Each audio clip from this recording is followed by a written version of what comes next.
L'Afrique dans la vision prophétique de William Marion Branham.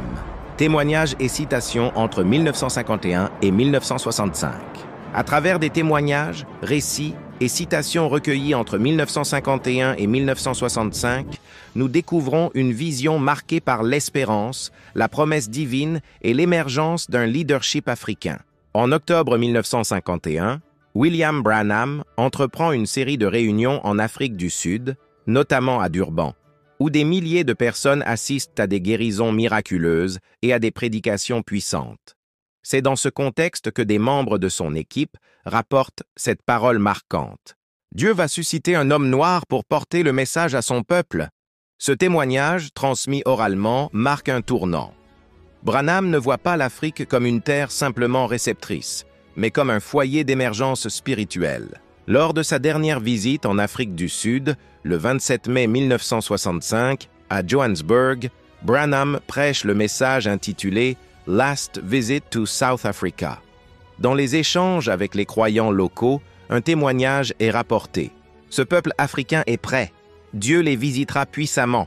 Il suscitera un homme d'ici, un homme humble. Ce message résonne comme une confirmation. L'Afrique n'est plus en attente. Elle est prête pour une visitation divine. Dans plusieurs récits de prédicateurs africains du message, une citation revient, attribuée à Branham lors de ses échanges avec des ministres africains. « Je ne suis qu'un semeur.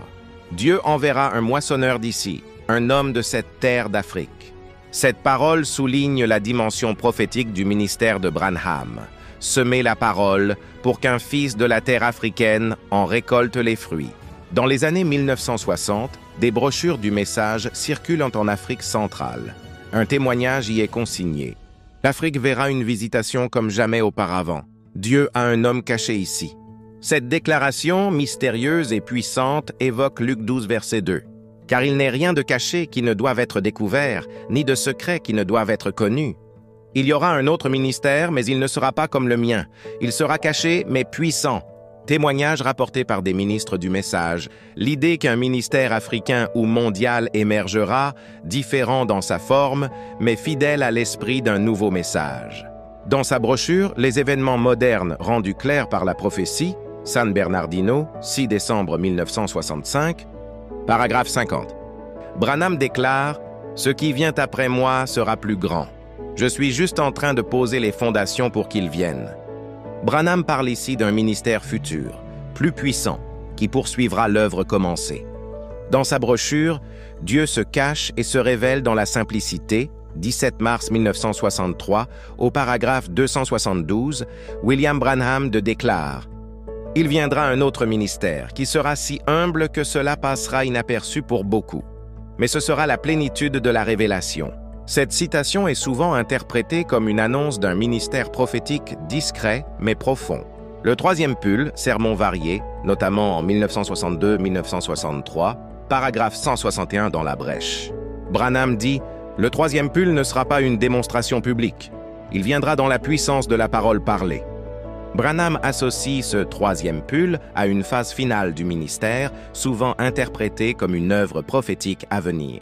Dans La brèche entre les 7 âges de l'Église et les 7 sceaux, 17 mars 1963, au paragraphe 41, il déclare « Ce ministère est pour introduire celui qui viendra. » Il se positionne ici comme un précurseur, ce qui rappelle le rôle de Jean-Baptiste. Dans Le 7e sceau, 24 mars 1963, au paragraphe 377, Branham déclare « Quand ce véritable 7e sceau sera révélé, ce sera la fin de tout. » Branham ici nous annonce que cette révélation du 7e sceau est une révélation future portée par un autre ministère.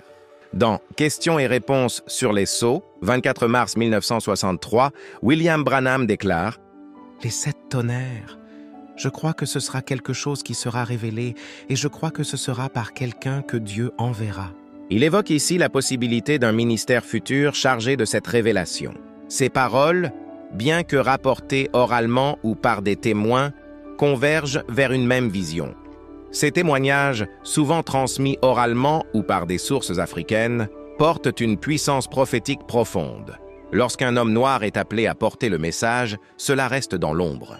Certains Occidentaux, notamment ceux qui ont marché avec Branham dans ses chants missionnaires, ont choisi de dissimuler ces vérités afin qu'elle ne soit pas révélée aux yeux du monde.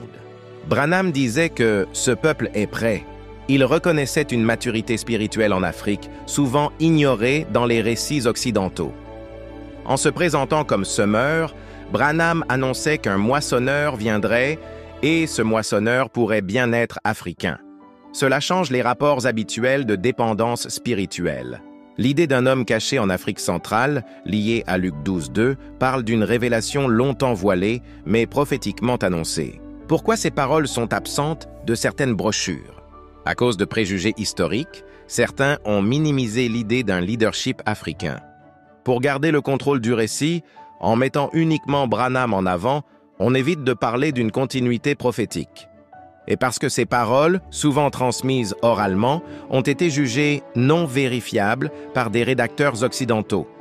Mais leur cohérence avec le message, leur répétition dans différents contextes et leur fondement biblique les rendent incontournables.